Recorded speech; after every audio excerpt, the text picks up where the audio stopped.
Okay, good morning to the large crowd in front of me. Today we're going to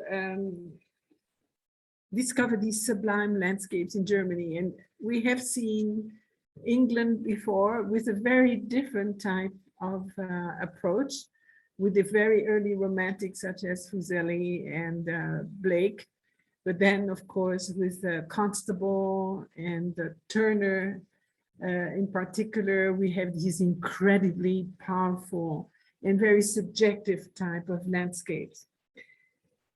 In Germany, we also talk about the sublime, as we have done in the previous one, but it has a very German slant to it. So let's discover it. Then let's first look at the historical context, because it is extremely intricate. First of all, we have the revolutionary wars as well as the Napoleonic wars that are going to bring these revolutionary ideas to Germany. And Germany doesn't look at that time at all like it is now. Germany is made of over 300 states. And 300 states that are ruled by princes, by archbishops. It's a whole array of rulers. But of course, that the sheer number of states makes it a difficult context in a sense, because they are under the hat of Austria and the Holy Roman Emperor, who is kind of supervising all of that. So once the revolutionary ideas come in, people start saying, you know, why do we listen to these rulers who just think about themselves? We want to participate. And that was the whole idea, is that the individual could participate to the political life, if you want, in the state.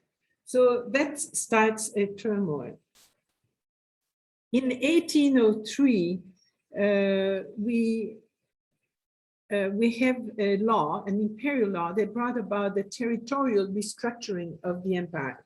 And that's really interesting, because it actually was designed by Paris, but kind of whistled in the ear of people in Germany.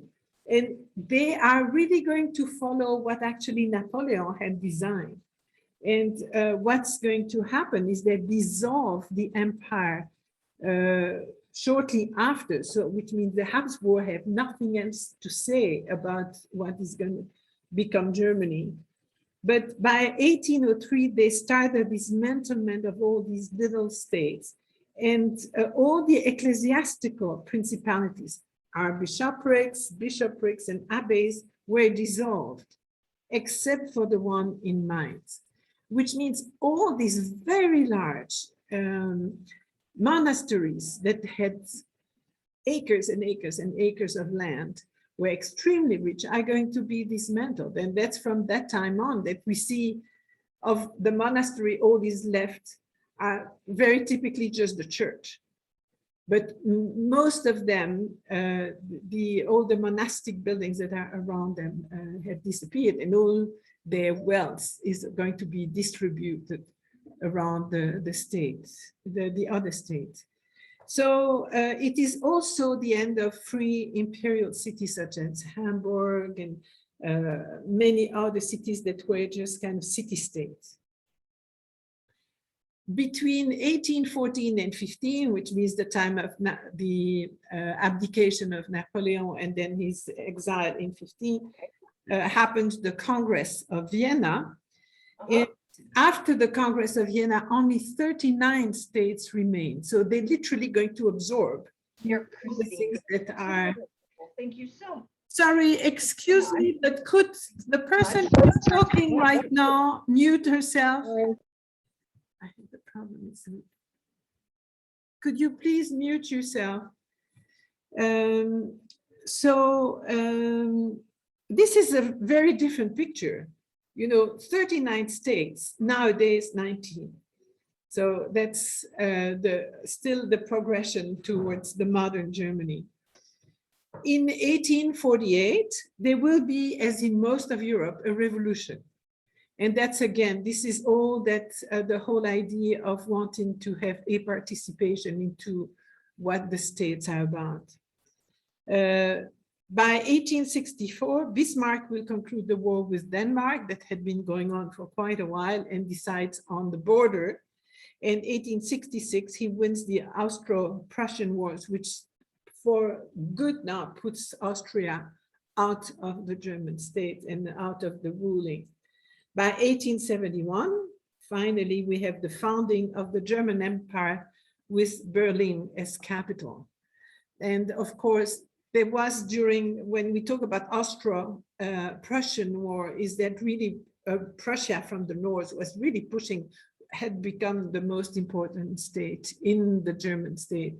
And it is actually the prince from Prussia who's going to become the emperor of the new German Empire. So this gives you, this is really abbreviated because it's a series of little words, but we have an idea that it looks very different to what it was. As far as the main mind leaders, if we can talk, Immanuel Kant is one of the driving force of the Enlightenment. So the equivalent of what we have in France with Voltaire, Diderot, Jean-Jacques Rousseau, Immanuel Kant is really the one that is the core of that Enlightenment movement in Germany, the Aufklärung. And by that happened already in the mid-18th century. It had already changed, as it did in France, the high culture in Germany, in music, philosophy, literature, and the arts. It had really changed the way things were handled. So he is a very important figure, and he's going to be a pivotal figure because he insists so much into the reason, that rational side of the Enlightenment that we have in France too. So I put a few of his quotes there: dare to know, have courage to use your own reason. That was really the 18th century motto, the idea of using the reason. But also, if you remember, when we were talking about England, we talked about the sublime, that concept of the sublime, that is kind of opposed to pure beauty, whereas beauty is just, it is a nature and people around, it's God, goodness, it is a relaxation of the nerves to see beauty, whereas the sublime is just the opposite, if you remember, kind of tension of the nerves, this nature that is really so large, dwarfs us as little human that can do nothing when nature decides to unleash his power. Very different way. So Burke in England is the one that came up with the idea of the sublime. And Immanuel Kant, with his very incisive mind, goes in a sense against Burke and says that to make psychological observation, as Burke did in his treatise on the beautiful and the sublime, thus to assemble material for the systematic connection of empirical rules in the future without aiming to understand them is probably the sole true duty of empirical psychology, which can hardly even aspire to rank as a philosophical science. So, but that's Kant. Kant is very difficult to read and to comprehend, but just a very important mind. Moving from the Aufklärung, here we have the leaflet here, Shirley, it's here at the front. If you want to,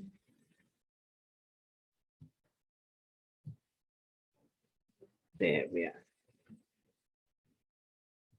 So the next step towards Romanticism in Germany is that movement, the Sturm und Drang, which means storm and desire, or storm and stress. It's really that proto-romantic movement that we find in Germany that is led by Johann Gottfried von Herder, and he was also central was Johann Georg Hamann.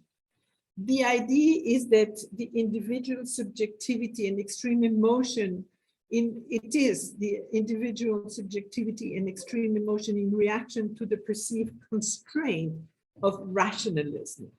So we find here already that rejection of rationalism that was in a sense too dry for many people, and they're looking very much at the emotions. And as you know, Romanticism is going to be all about emotions. This was, of course, associated at first with literature and music, but very soon that movement gave way to the Weimar Classicism and then the early Romanticism. And when we talk about Weimar Classicism, there are many names, but the most known are definitely Johann Wolfgang von Goethe and Friedrich Schiller. And again, what does it stress?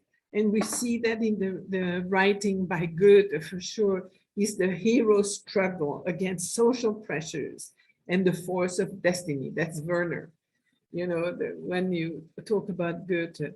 And then every person has its own particular identity, which is expressed in its language and culture.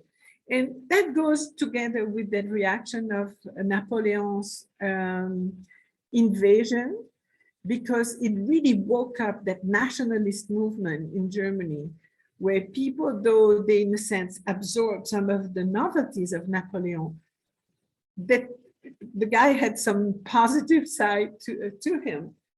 He brought a new code of law that was used almost all over Europe, and that was based on the Roman code of law. But also he really developed everything in instruction. The schools became much more effective and a higher level. So there are some really good parts to what Napoleon brought, but he was a foreigner. And so anything that would come in and take over Germany, understandably didn't please people. And they really will see, particularly with the works of Friedrich, it's stressing the nationalism, the great soul, German soul.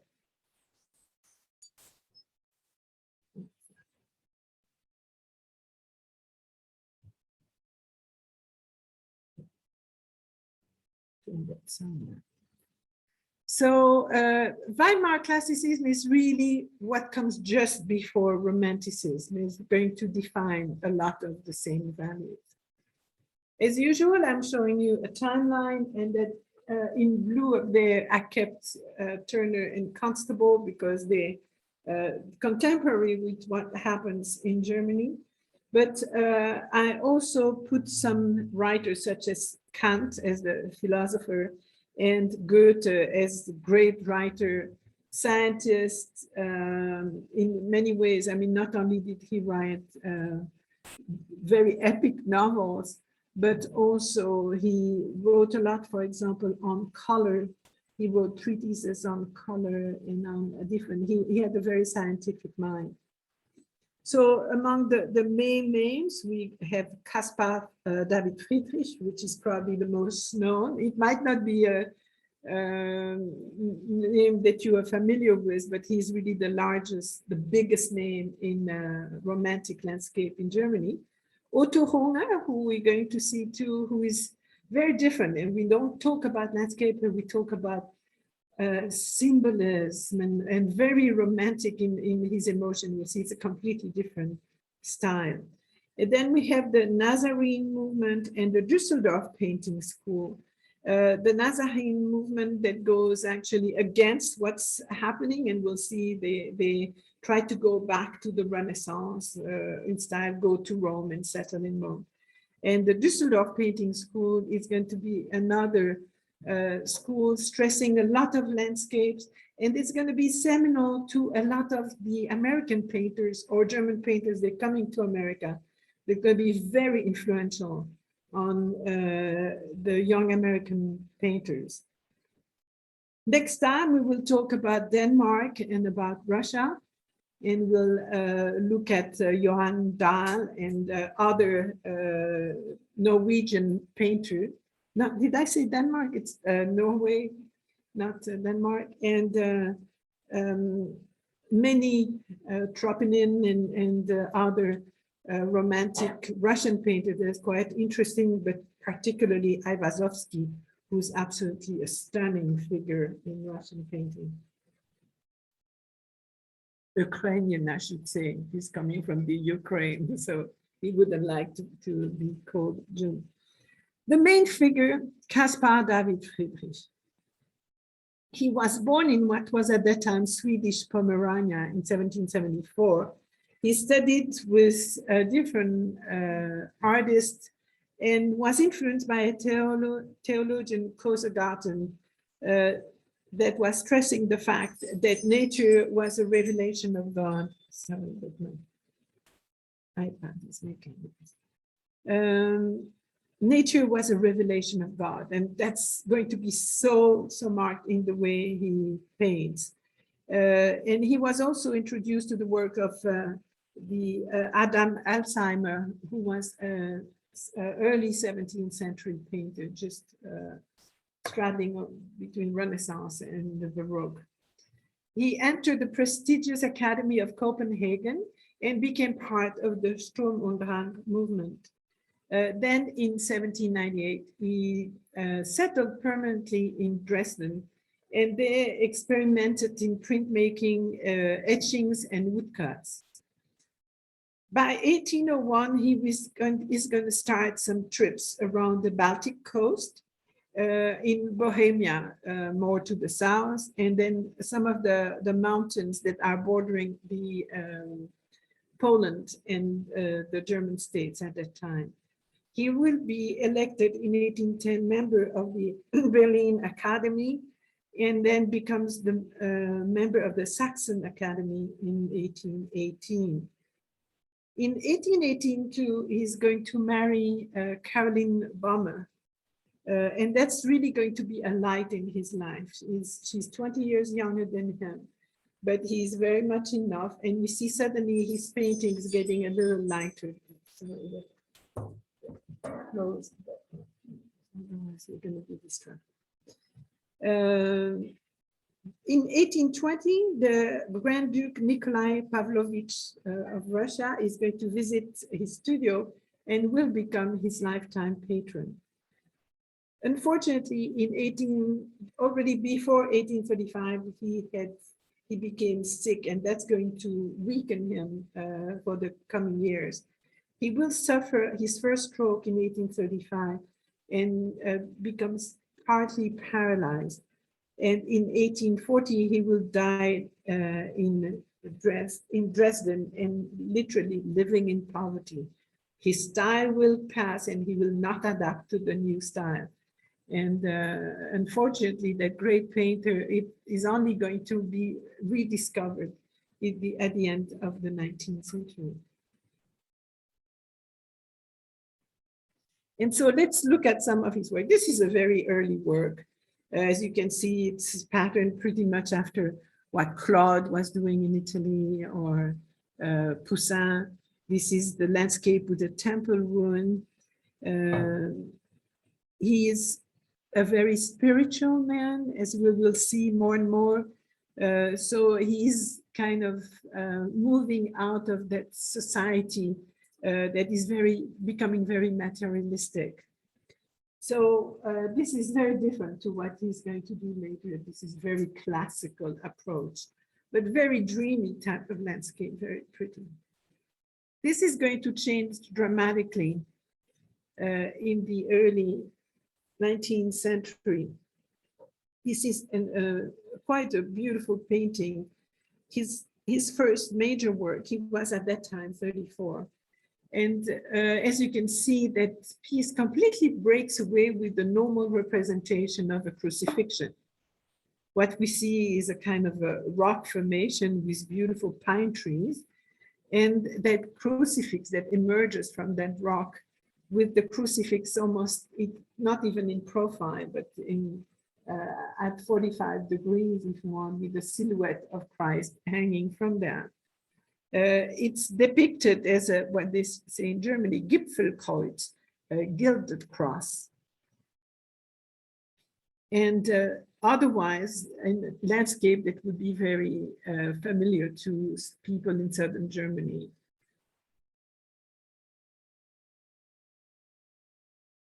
So what we see there is already something we will see later on with him, is that nature dominates the painting. It's the crucifix there is just there on top, but nature is completely taking over the painting. Sorry.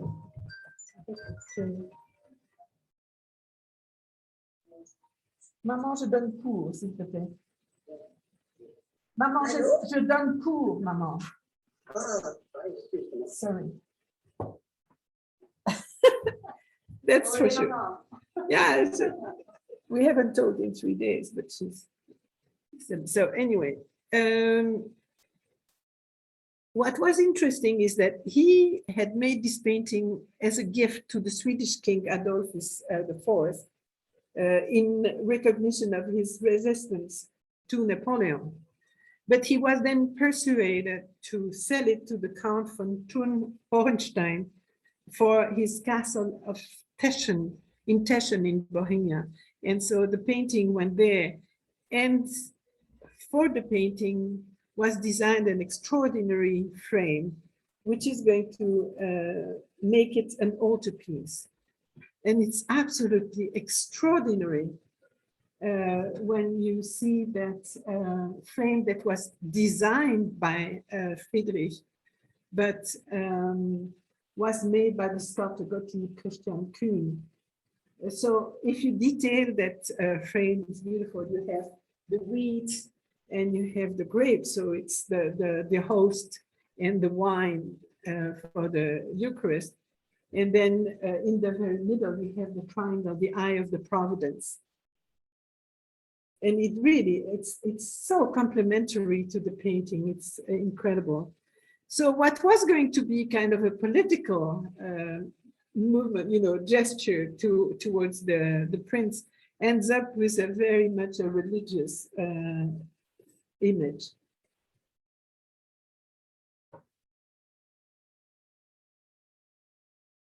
I love the ray that comes out from behind the rock. Another painting very typical of Friedrich is the Abbey in the Oakwood. Oak is kind of a leitmotif in many of these paintings.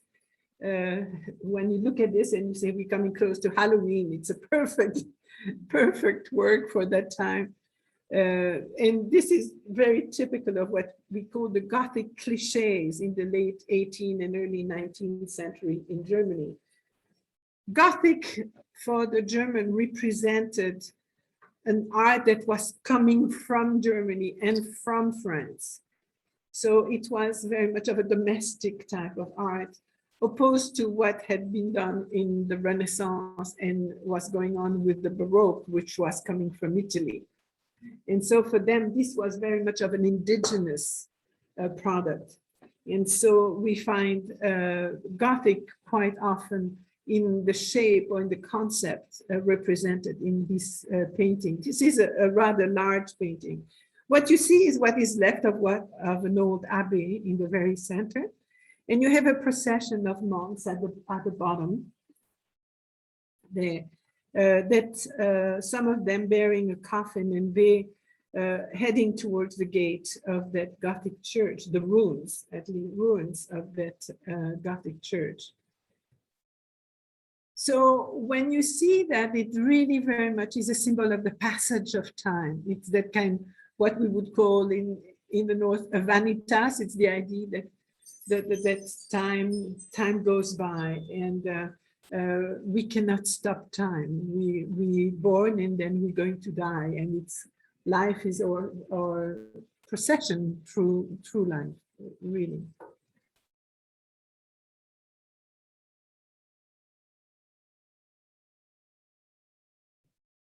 And then we have what often appears in him is the waxing moon in the sky.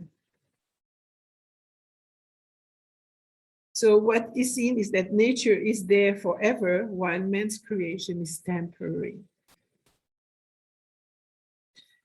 A very interesting painting here is the tombs of the fallen in the fight for independence, which is the tombs of ancient heroes. And what it is there is the dilapidated monument inscribed Arminius, which is a monument to that Germanic chieftain who is a symbol of nationalism. He was originally, during the Roman period, he was a Roman soldier. He had been sent to Rome by his father as a gesture of peace. And very quickly, though he had become a Roman soldier, decided to turn against the Roman and was very smart in leading his tribes behind him and push away the Roman. And it's because of him that the Roman never fully invaded Germany. This was the border of the goal was along the Rhine River. They never, after that battle with Arminius, they decided never to go any further. They lost too many people. So he's considered again as a very local hero in a sense.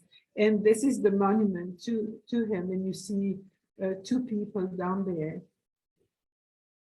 Quite an interesting in that big rock formation.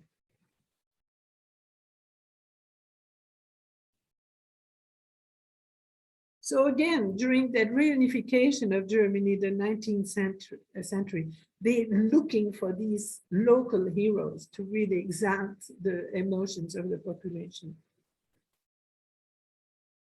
Other quite interesting painting, the cross in the mountain, and where we have the cross in the foreground that is kind of emerging from the rocks. Behind that, we have that Gothic cathedral that is almost melting into the landscape around it. For them, Gothic had emerged from this amazing landscape that existed in Germany with these huge pine trees. And they saw the Gothic art as being just an architecture inspired by nature, having these very high elevations and everything going vertical. And so, this is very much what Friedrich is showing, is that incredible view with the light coming from the top. Again, that obsession with the Gothic style.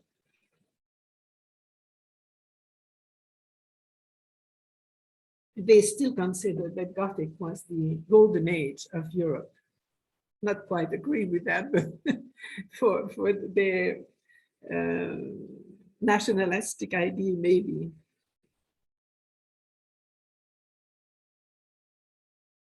I think it's spectacular when you see it. Another view, and you can see how influenced he is by these amazing forests that exist in that kind of central part of Germany and southern part, is the chasseur in the forest, the hunter in the forest, which actually represents a French soldier that is dwarfed by the very dense forest. And on the front, you have that stump with the crow that represents the image of the prophet of doom, which is symbolizing the loss of the defeat of France in the future.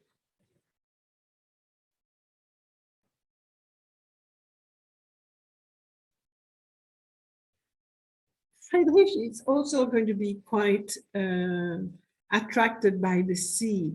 He often goes to the Baltic coast, and so he is going to make a lot of paintings with ships and with the sea. And this is a view of a harbor. It seems these themes were touching him very deeply. It's absolutely extraordinary to see the scheme of colors that he uses, from the dark at the bottom, and then the high you go, you have the really beautiful melting tones, and that we can find with early pieces with Turner too, particularly in his watercolors.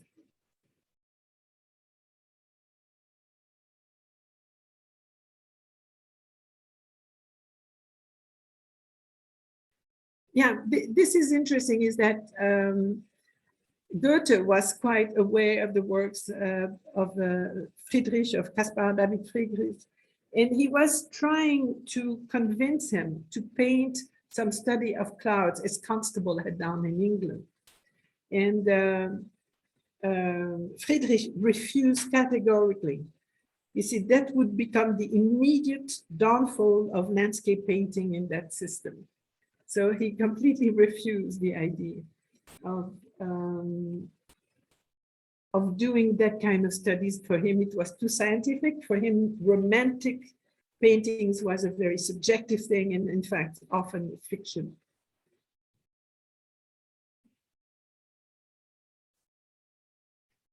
He got married, and then suddenly we find a light in some of his works that we hadn't found before. So in January 1818, he married Christiane Caroline Boehm, who was about 20 years his junior. The honeymoon was in the northern coast of Germany, close to that island, in that island of Rügen that I show on the map up there. And they did a whole excursion around the island with Friedrich's brother, Christian. And so here we see the view of a beautiful cliff formation, which is known, it's a chalk cliff, as you have in Dover, in a sense. It's called the Stubenkammer, and have that amazing lookout points from the island. And what you see, Friedrich was not a figure painter, so often he had a friend painting the figures for him, added to his painting. So what we see on the left is his young wife, in the middle probably Friedrich himself, and on the right his brother. Now they are dressed with different colors. So we have the red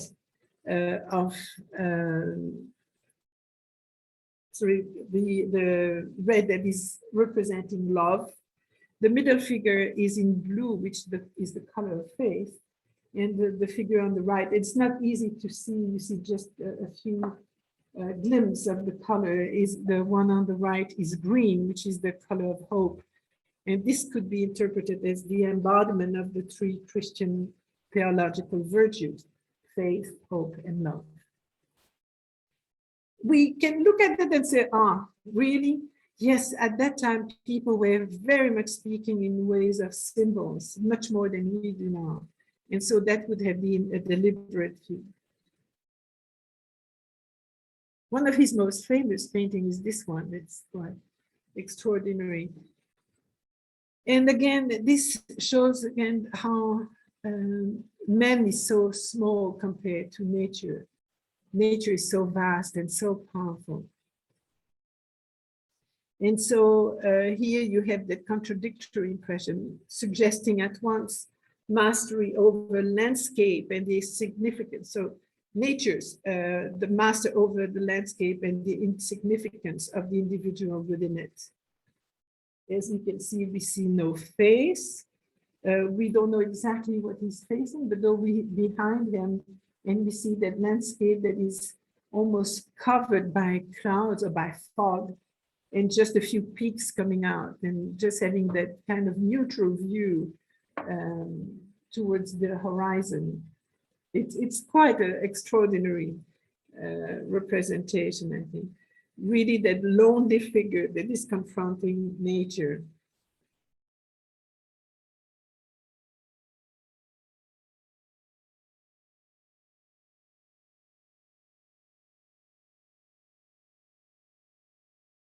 Also showing that confrontation between man and nature is shown in this painting. Two men contemplating the moon. It's beautiful. That comes in two versions. We'll see the second version in a minute. So we have in the foreground of the scene two men that are on a mountain path. And again, we have to remember that what they wear is very significant.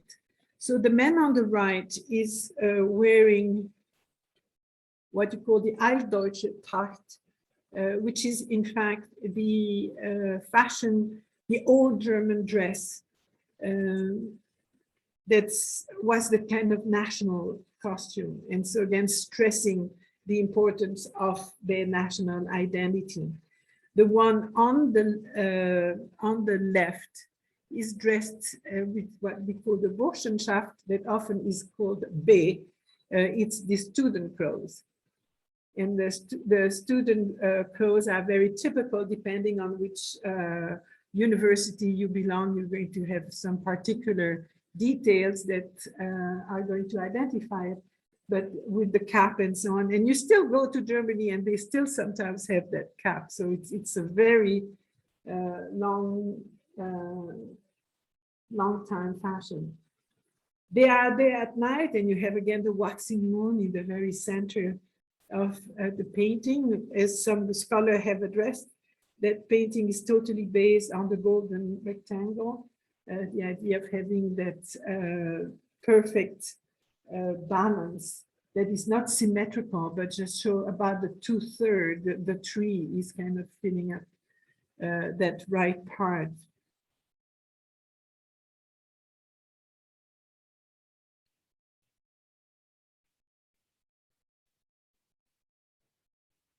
It's again a very dreamy thing. You see that tree that is dead, in fact, the one day, and it's almost uprooted, but it's leaning on the rock.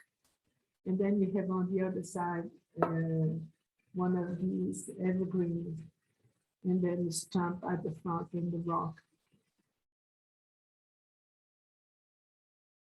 Similar to that one is another version, and this time it's a woman and a man, and again the man has that old national costume, but this is kind of more of an early morning feeling. The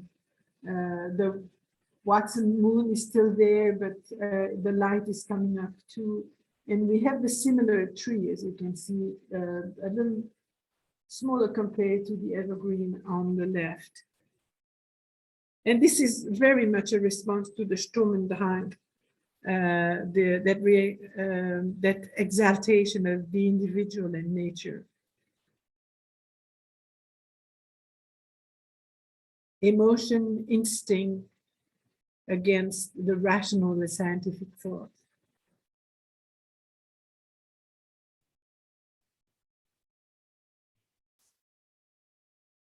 So Rückenfigur means people seen from the back. This is what we see typically with Friedrich. He shows very, very rarely people from the front, and I think he just wasn't a figure painter.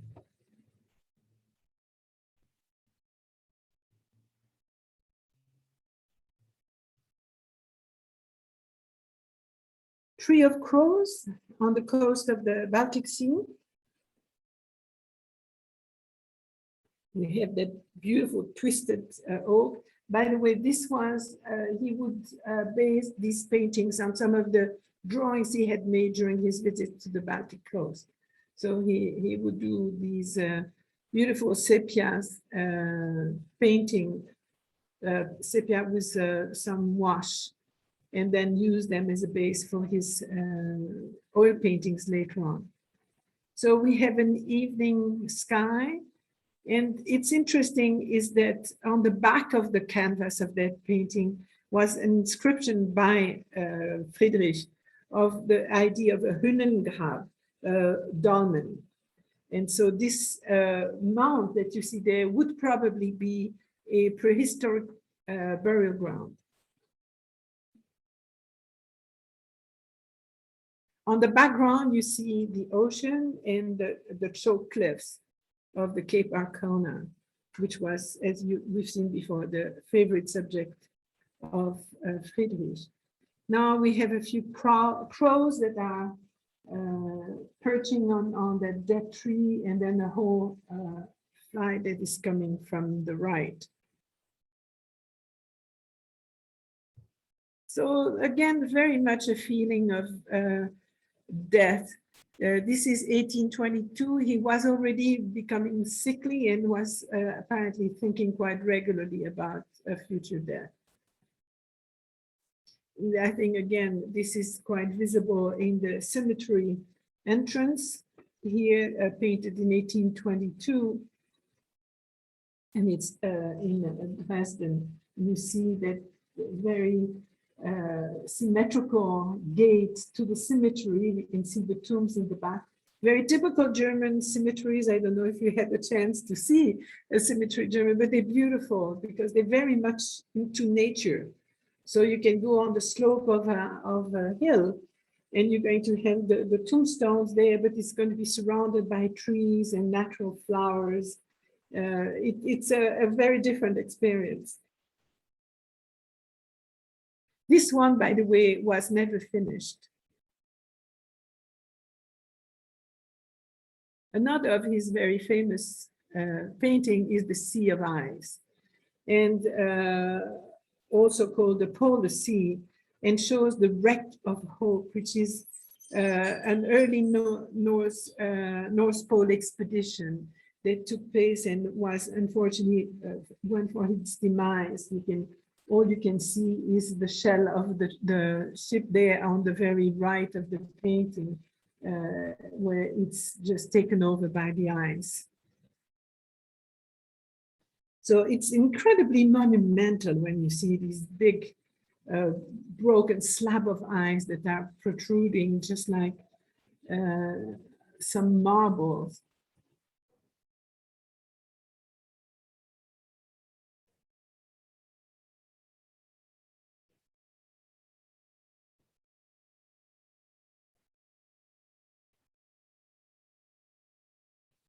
And you could add to that some music by Wagner, and it would make sense.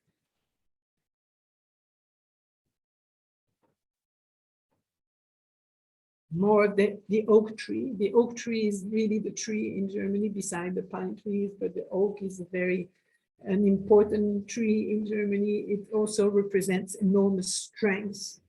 It's a slow grower, but very strong type of tree. So we can see again how he's preoccupied by the passage of time.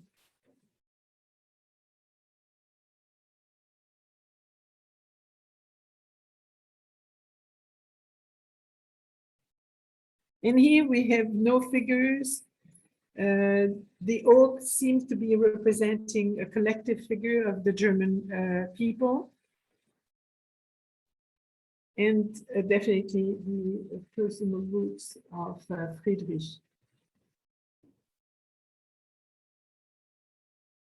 One of his last painting is the Große Gehege near Dresden.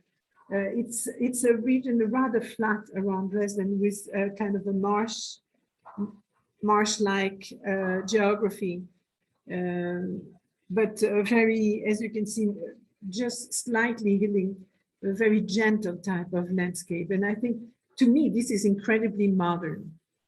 When you look at the way it's represented, you have some shapes that are juxtaposed. This could have been done in 1900 or by a realist painter, or even sometimes an expressionist. Leave it there, leave it there. No, leave it there. Yeah, thank you.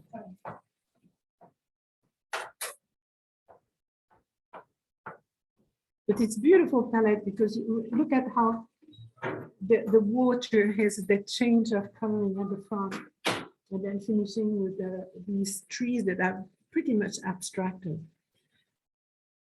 As I mentioned, he did a lot of sepia works, and this is one of the last one that he did, landscape with a grave, coffin, and owl. Is a sepia over pencil. And it's so typical of what he must have been feeling at that time. He was really reaching, he was unable by that time to paint with oil. And the only thing he could do was these type of works, which are absolutely beautiful. He had the year before had his first stroke and left him partially paralyzed from the arms and legs. But there we see that oversize on the coffin. And definitely that message is very clear that he's talking about death that he can feel is coming pretty close to him.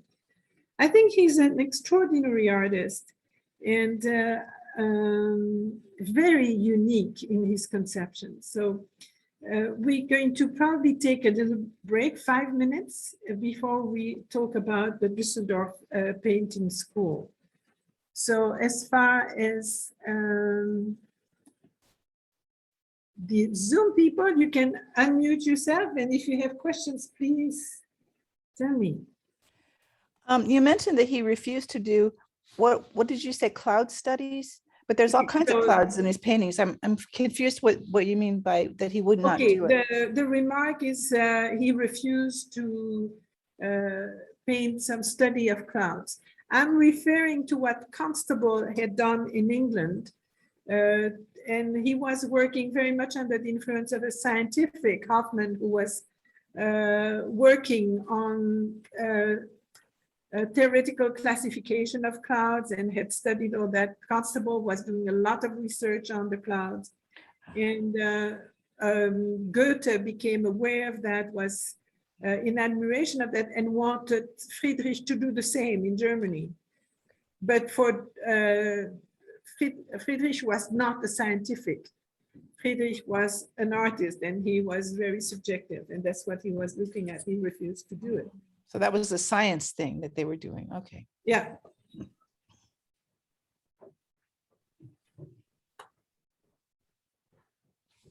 Any questions on Friedrich? Yeah, they do.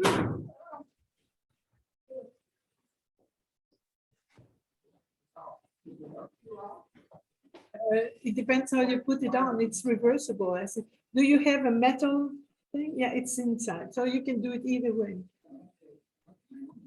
Yeah. There is coffee at the end. If you want decaf, you can do the decaf, John. You want a decaf?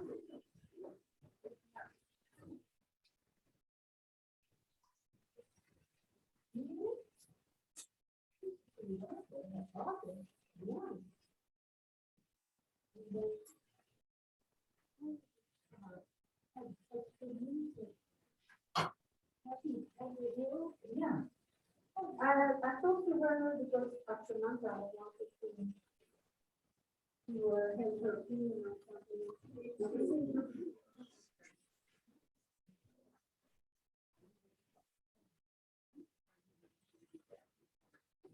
Are you waiting for the detail? Yeah, no, I'm going to have what it is. Yeah, that's detail. That's it.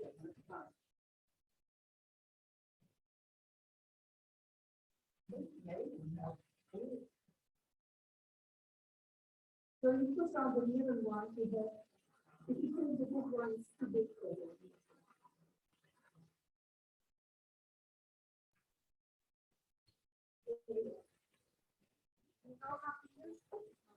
I'm wondering how many people she has there live.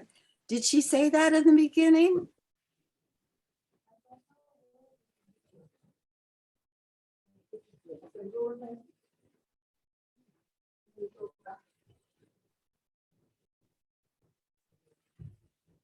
I'm back. There I am. Question. So Anne, how many people are there in your live audience? 3 today. Oh, 3. Oh, okay. Yeah. So there are more of us on. No, actually, sorry, 4. 4. We had an unexpected one, so 4. Yeah, we started with we had the first time we had about 10 people. I remember seeing the audience at one of them. It's little. The Thursday is always less than the Tuesday. Oh, okay. So I don't know, because I like the program. I think that romantic period is very interesting. Don't you? Oh, I really didn't know anything about it. Yeah, Caspar David Friedrich is quite an artist. And when you think that he just, you know, it's always when you have a certain length lengthy career, by the end, the mind changes. They look at for something else, and he's going to move towards realism. And he could never adapt to realism. I'm excited to know more about German history. My family's all German on both sides, and I inherited a print from my grandmother that really remind this Karl David Friedrich really reminds me of his style. Okay. I just wonder if it might be a print of one of his paintings, but I guess there's no way to find out. I don't know. You can make a scan of that print and send it to me. I'll see if I can identify. Okay, great. Okay. And you can make a scan and then put it on images on Google, on Chrome. And if they have anything similar, it will pop up. Oh yeah, okay. Yeah. That's technology that might be beyond me. And the framing is really horrible. If I send you a scan, I'm going to try to not put the frame in there because it's really awful the way they framed it. They put this red flocked kind of velvet. That's horrible. Oh, so Anne, we ordered the book you mentioned on Caravaggio. Yes. On Audible. So I haven't listened to it yet, but I'm anxious. Okay, I think you will enjoy that.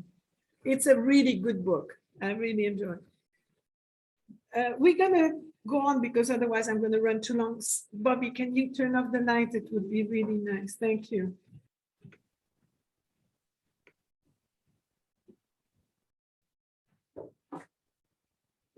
So let me mute you again because otherwise we're going to have some background noise.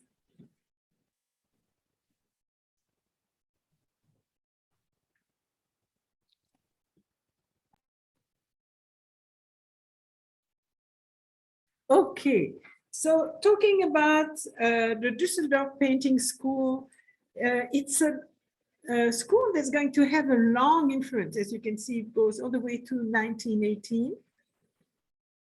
It's mostly landscape paintings, but what is interesting for us, it's going to have a great influence on the Hudson River School and other very known American, Eastman Johnson, George Caleb, Bingham, let me see if I have any other, and Williams Morris Hunt, as well as Emmanuel Leutze, are going to be touched or influenced by the Düsseldorf School of Painting. So this is by one of them, Andreas Aschenbach. There are two brothers, and this shows the actual building of the, it's a beautiful building of the Academy of Düsseldorf.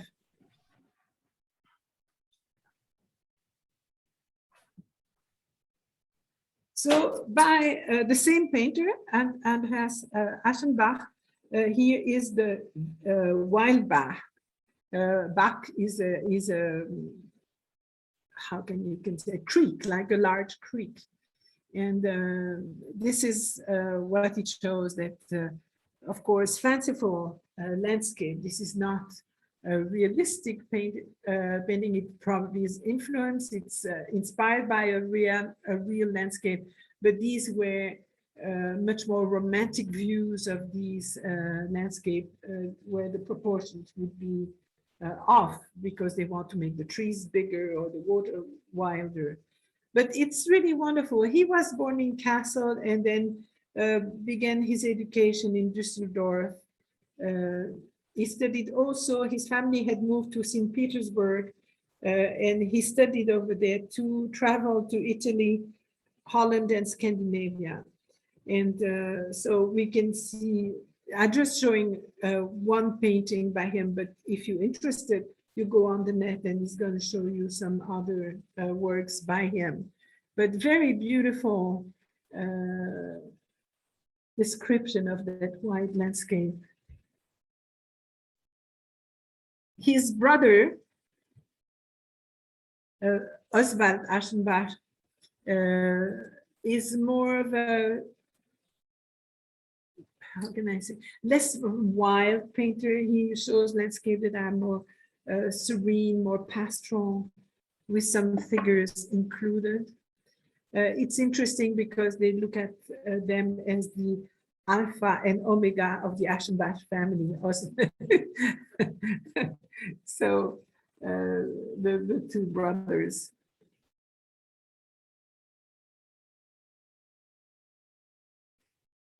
Carl Friedrich Lessing spent some years at Catholic school in Breslau and went on to study at the Boehm Academy in Berlin. And so he decided to become a painter after that, studying at the Prussian Academy of Art. And then ended up at, he became associate with the Düsseldorf School of Painting in 1827. So very romantic subjects. There are different paintings where he has these very prominent figures at the front with the very large landscape at the back. This represents the last crusader, who obviously comes back beaten, you know, he's been vanquished, and they didn't end up doing what they were going there to do. This is, of course, very idealized, because when you know what the Crusaders did on their way or over there, wasn't that extraordinary. But look at the rain on the left there, and it makes you think of Thomas Paul and some of his paintings in the Hudson River. When you have the oxbow painting, you also have that kind of rain going there. So it's, you have this type of feeling. Johann Wilhelm Schirmer, this is their own house. He started as a painter of history paintings and then decided to move towards landscape after joining the Academy of Düsseldorf. He traveled around in Belgium, in the Black Forest, in Switzerland, the Netherlands, and Normandy, and Italy, and then came back and became actually the director of the art school at Caspar when he died. But this is very modern. When you look at that, that looks very much like something that would be done at the end of the century, not so much in the early part. Hans Bude is a Norwegian painter. We'll talk more about him next time, but he was part of the Düsseldorf School of Painting too, and this is a beautiful representation of that rock formation there, the young lady seen from the back, just by the mill pond. He painted seascapes and often collaborated with another Norwegian painter, Tiedemann, who we will see next time also. And here's the painting by both of them, Anne Bude and Adolf Tiedemann, the Leistringen, and I probably don't pronounce it properly, but I don't know Norwegian at all. And so this is a painting where Tiedemann would do the figures and Bude would do the landscape. And again, we'll talk a little more about them. Another very interesting figure in the romantic landscape in Germany, and when I say landscape, it's just a figure of speech, because he didn't paint landscape. He paints mostly either completely fictional characters, but mostly figure painter. His name is surely not familiar to you, but it's Philipp Otto Runge, who was born in Western Pomerania in 1777, also under Swedish rule, just like Friedrich in a sense. And he began to study under Jens Juel, who was at that time a known figure painter. He moved to Dresden and continued his study, and he met there Caspar, David Friedrich. He also met Johann Wolfgang von Goethe on a visit to Weimar, and then married and moved with his wife to Hamburg in 1804. As you can see, unfortunately, his career was very short. He died at the age of 33, died of tuberculosis. He's very interesting because he's both a mystic in a sense, and he's also but he's a scientific too, because he's got to develop a whole theory on color together, and with a lot of correspondence between Goethe and him. Goethe writing his own treatise, but as we will see, Runge is going to do lots of studies on colors and the fact that you have three basic colors and that you can derive from these, and with white and black, the whole scheme, the whole palette of colors that exist in the world. He has a great face, I think. This is a painting by his master, Jens Hue, and I brought it in because it could be American. You find some 18th century painting, American painting that look exactly like that, and I think it's quite interesting. Very, as you can see, quite nice painter, but this was just, portrait making. There is nothing that is brand new that can bring him to us to notice. What Runge does are really interesting paintings. He does a lot of figure paintings, but they all have symbolism within. So here, when you see just the three children, he's not just making a portrait of these three children. It is in relationship with the flowers in the painting. And so what you find is that you have the children that are matched by the three sunflowers that are on the left. And the thickness of the stem reflects the different ages of the children. So there is that parallel that you find regularly with them. As you can see also, the way the body turns is reflected by the way the sunflower is turning too.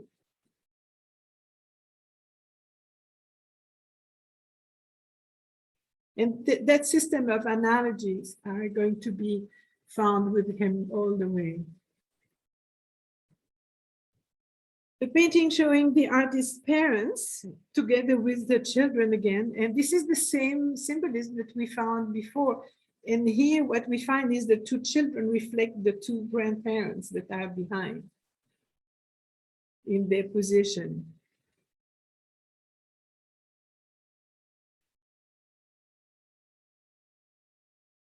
As they say, the children are not only descendants, but the counterparts of the old couple. And they also signify the changes in nature.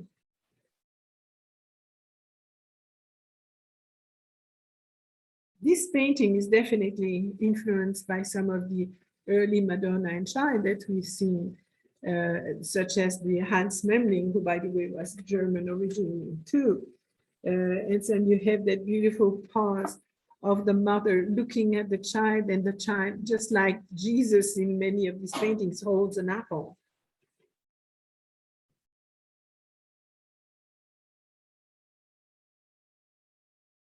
But his grandeur, the main work he did, because he was, as I say, doing so much research on symbolism, is the idea that flowers can symbolize different human states. And he's going to start what his great work, a cycle of the times of day, and that were supposed to become 4 giant paintings that would be put in a kind of a Gothic church environment and aim to help to pray. So this is, unfortunately, because he died before he could finish his work, he had drawn them, but the morning part of the 4 periods of the day is the only one that he managed to paint. And it's actually painted in 2 different versions, both at the Kunsthalle in Hamburg. This is the large version. And so again, the flowers were for Runge the most revealing of all natural forms. So what you find is you have small children and musical instruments that form that allegorical base of that work. The oil paintings would have been hanging and would have been experienced together with the music of choirs and poetry by a friend of his who was a composer. And this is very musical when you look at it. you can imagine again very much music. Here's the three children that you see on the very top, on top of the flower. And in the middle, you have a Venus-like image. And then at the bottom, you have the child.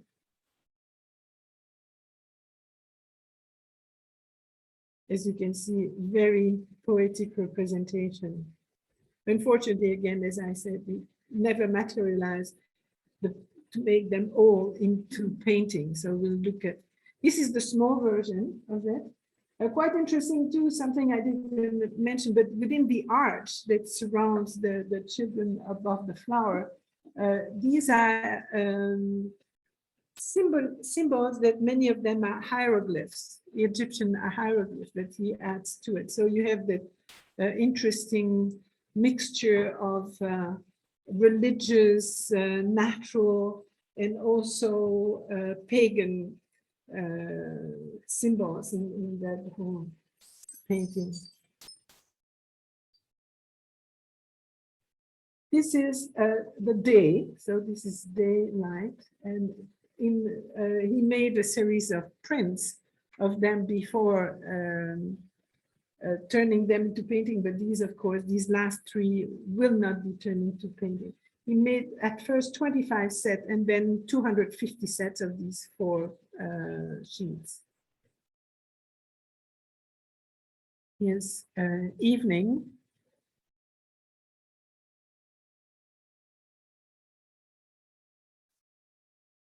And then night. Sorry, I put evening, but it's night.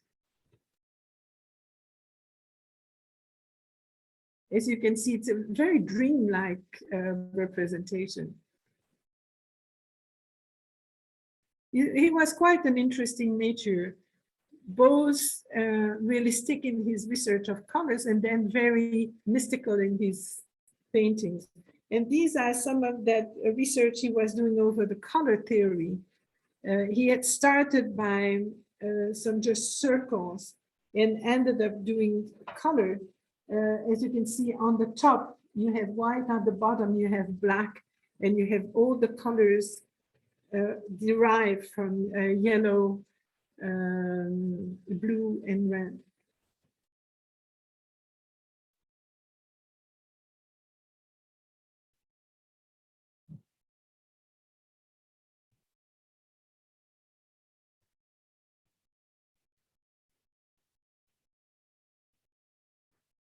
Finally, the Nazarene movement. It's a movement that went completely against the grain of everything that was done at that time. It started in Vienna with 6 students in the Vienna Academy in 1809 that formed that artistic cooperative that they call the Brotherhood of St. Luke of Lukasbund. 4 of them moved to Rome and occupied the abandoned monastery of St. Isidoro in 1810 and lived like monks when they were there. Very strict rules and lived very frugally. That was a reaction against neoclassicism and then that routine art education of the academy system. They hope to return to art with embodied spiritual values. And this is very much what we will see in the type of works that they will make. Joseph Anton Koch was one of the leaders of the group. And when the group disbanded in 1830, they came back to Germany and to Austria, and they all became very important teachers in art schools. So Friedrich Overbeck, as you can see, these paintings really go back to the Renaissance and to mostly religious paintings.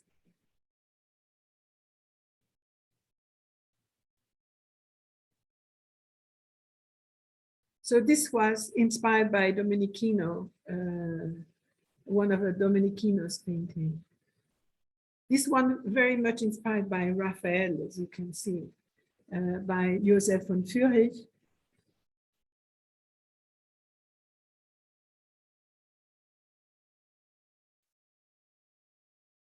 Franz Pfohr, this is a more of a history painting the entry of Rudolf of Habsburg into Basel. But sometimes we have also landscapes, but with a little narrative into it. This is Koch that we saw at the beginning with Dante. This is the Schmadrichbach Falls. But as you can see, you have some tiny little figures that express again that incredible difference between the grandeur of nature and the small human nature there in the bottom.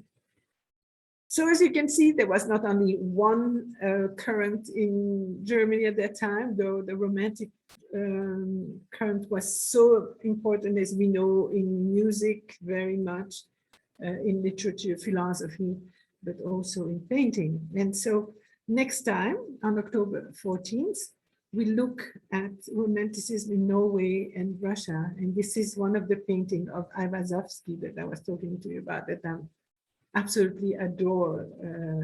Very interesting personality that should enchant you too. So thank you so much for being there. Let me just stop the recording and then